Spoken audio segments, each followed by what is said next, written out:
Et avec l'invité d'Info Média, on va prendre des nouvelles de Spicy, Didier Siamour. Oui, fin août, nous recevions, Marie, vous vous en rappelez sur France Mhm. Info, l'un des fondateurs de cette plateforme de documentaires et de reportages qui avait été lancée au mois de juin. Une plateforme qui mise sur le payant avec un abonnement à presque 10 € par mois pour pouvoir payer des reportages de qualité faits par des professionnels, souvent à l'étranger d'ailleurs, et qui propose parfois quelques sujets gratuits d'ailleurs pour donner envie au public de s'abonner. Tripoli, la deuxième grande ville du Liban, un pays officiellement en paix, au Moyen-Orient.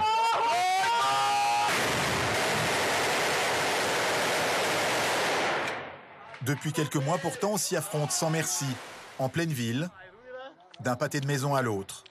Une violence a priori incompréhensible. Les habitants de ces deux quartiers sont tous musulmans, tous libanais.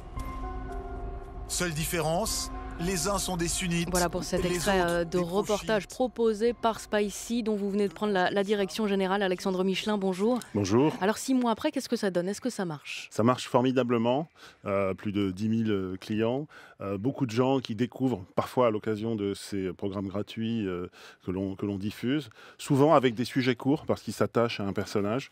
On a récemment eu un énorme succès sur les réseaux sociaux avec un reportage sur le Réfugié Football Club en Corrèze et ça a surpris. Ce sont des angles, ce sont des histoires, des programmes de 52 minutes, mais aussi des programmes de 5 minutes qui s'adaptent à la vie de tous les jours. 10 000 clients, c'est ce que vous visiez? C'est quoi l'objectif à terme? À terme, pour avoir une vraie stabilité économique, il faudra en avoir 25 000 abonnés.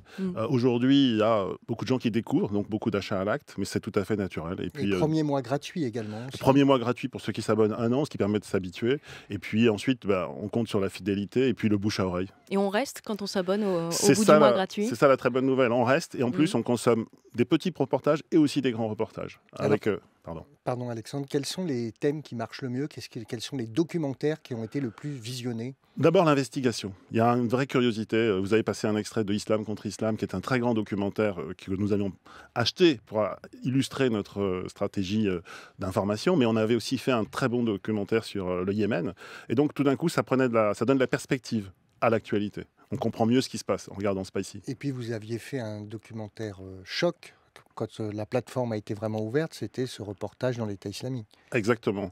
Donc on voit bien qu'il y a une continuité dans l'investigation. Et puis on a récemment sorti un autre documentaire, une enquête choc sur les conspirationnistes, Conspi Hunter, qui est au cœur de l'actualité, puisque depuis le 7 janvier, on voit des théories conspirationnistes. On a essayé de comprendre comment ça marchait. Ça veut dire quoi? Qu'il n'y a pas la place finalement aujourd'hui à la télé pour les documentaires que vous diffusez? Absolument, il y a cette place, on est complémentaires. D'ailleurs, ces documentaires parfois passent sur des grandes chaînes à l'étranger. Donc on est complémentaires et souvent d'ailleurs les images que nous faisons intéressent les chaînes. Simplement, on va beaucoup plus vite. On est, comme on dit dans Internet, un pur player.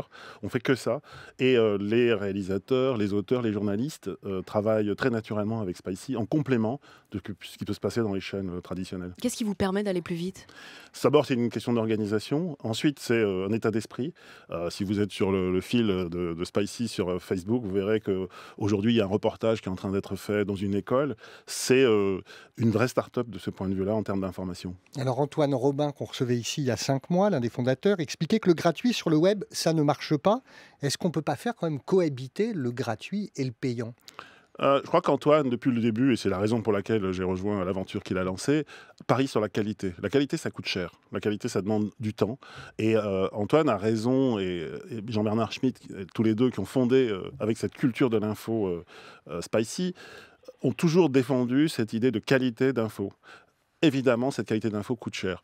Les abonnés ne paieront pas pour du low cost. Ils veulent de la qualité, et c'est ce qu'on leur promet, et c'est pour ça qu'il faut être payant. Vous qui avez Alexandre Michelin, qui avait un long parcours dans l'audiovisuel, vous avez eu des responsabilités chez Canal+, chez Paris Première, à France Télévisions, où vous étiez directeur général de France 5. Quel regard vous avez aujourd'hui justement sur les évolutions de l'audiovisuel, de ce paysage audiovisuel par rapport au web? En fait, ce sont les usages qui changent énormément. Quand on regarde la consommation de Spicy, par exemple, les sujets de 5 minutes fonctionnent aussi bien que les sujets de 52 minutes. Pourquoi? À cause du téléphone mobile. On les regarde sur son mobile. Donc c'est cette révolution-là qui est en train de changer. Pour le reste, la force de Spicy, ce sont des valeurs. des valeurs de curiosité, d'ouverture, de dynamisme.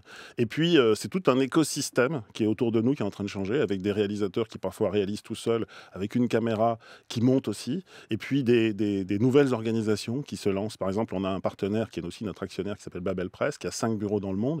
On a 60 journalistes. Ce sont les mêmes journalistes qui font des très grandes enquêtes, comme celle qu'on vient de sortir sur l'Argentine, et puis qui sont aussi des petits sujets, quand on voit un punk à Cuba.